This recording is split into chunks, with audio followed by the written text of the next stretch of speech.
Hey everybody, it's Mia with TMBH. Today is March 20th and it's Trending Tuesday. So we're going to talk about a little bit of a trending topic. We are going to talk about Eric Bolling. Eric Bolling was a Fox News host and Fox let him go. And on the same day that he was let go by Fox, his son died of an overdose from Xanax, what he thought was just going to be straight Xanax, and then it ended up being laced with fentanyl.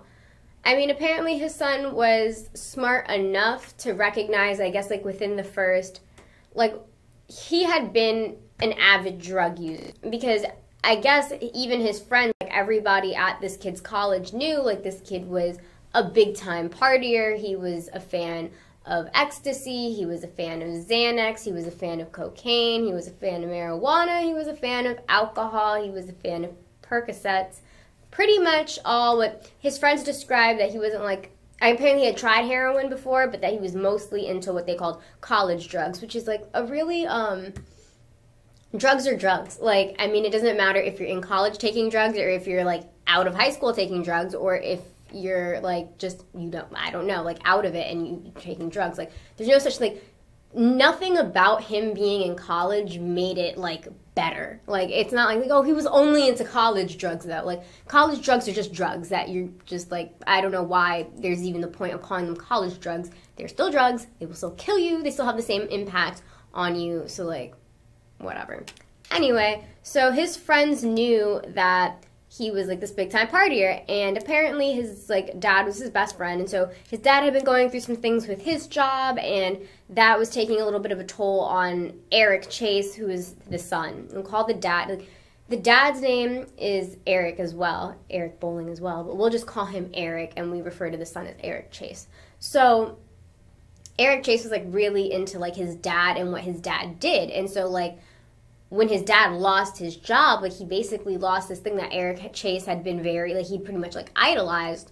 So, basically, like, I guess that stress, like, you know, with most drug addictions, stress will kind of make it worse, exacerbate the issue. So he had been particularly stressed, and apparently his partying had increased, and that particular night, he had taken some Xanax, and within, like, I guess 20 or 30 minutes or so, his friends had said that he had even said himself, he's like, something's not right, I think this is cut with fentanyl. So, I mean, he's a pretty smart kid. Like, he knew, which is, like, crazy to me. Like, so he knew that these drugs could be cut with fentanyl, but he took them anyway. And so, but I guess within, like, after a while, it just stopped feeling, it was because he had taken Xanax before, and that the Xanax had never made him feel that way, which is why he got the inkling that it might be cut with fentanyl.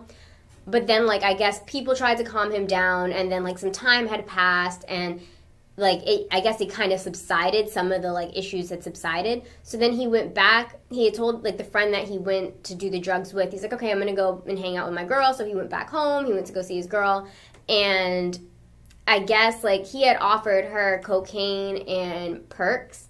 Cocaine and something else, but like, he had offered them to her and she said no, and he had already had like those funny drugs in his system, but he had, I guess, thought that, oh well, it's over. So then he took that and then I guess continued his night. Him and his girl went to bed.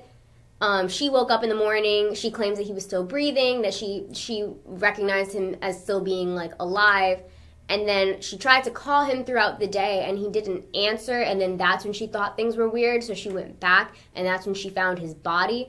And so, yeah, which is, like, honestly, like, when I think about that story, like, the thing that I think of the most is, like, just trust your gut. Like, he knew in the beginning that something was wrong. He knew how he responded. Like, obviously, the best thing to sit here to do is, like, preach abstinence. Don't do drugs, right? But, like, realistically, it's just the way the world works is people are going to take drugs. So if you're going to take drugs and you take drugs and something doesn't feel right to you, trust your gut, because you don't want to play around with drugs. Definitely, if you think something's wrong with the drugs that you've taken, don't consume more drugs. See, that's not really the greatest idea. So, yeah, so that had all happened. Then Eric Chase passed away, and his parents got the phone call, and they were obviously completely devastated. And at this point, I guess Eric Sr., he's not really a senior, by the way, because his son has a different middle name, so he's not technically a senior, but for the sake of this video, we'll call him Eric Sr. Eric Sr. felt like I guess, you know, he had no longer worked with Fox, so he had a lot of free time now, and I think now with his son having passed away, like, he had a new passion for, how would you word that? Like, a new passion for helping fight the opioid crisis. And so now he's, like, working with the White House, and he's trying to get as politically involved as possible. He's, like, I guess pretty big on Twitter now, and he's, like, always tweeting about the opioid crisis because of what happened with his son. He had recently taken part, like, I don't know, the current president had taken a, what do you call it? Like, they're initiatives. So they normally take up, like, an initiative every different month. So this particular month's initiative is the opioid epidemic. That's what they're supposed to be focusing on. And so the current president had gone to New Hampshire, I'm pretty sure it was New Hampshire.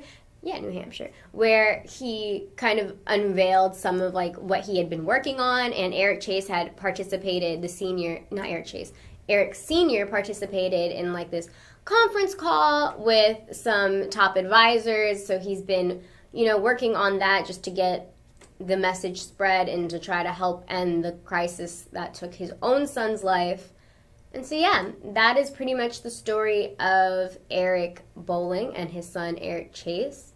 So, yeah, that's the story. If you guys want to know more about it, we have some content that you guys can check out. Like I said, it's not this video. That video that we post in the morning is, like, it correlates with the live video that we do here. So go check out the morning video if you want any more information. You can look at the content on that too. Again, more information about this, we'll link it to you somewhere in the video. And I will see you guys tomorrow at the same time.